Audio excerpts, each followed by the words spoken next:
علیکم تماشابینا. این سهر خستیم که برزده سبصفی 13 نویبر 2024 برف در اشکوشی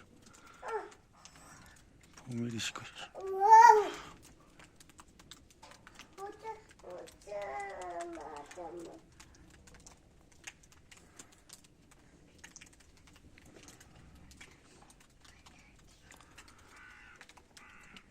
زمستان شد.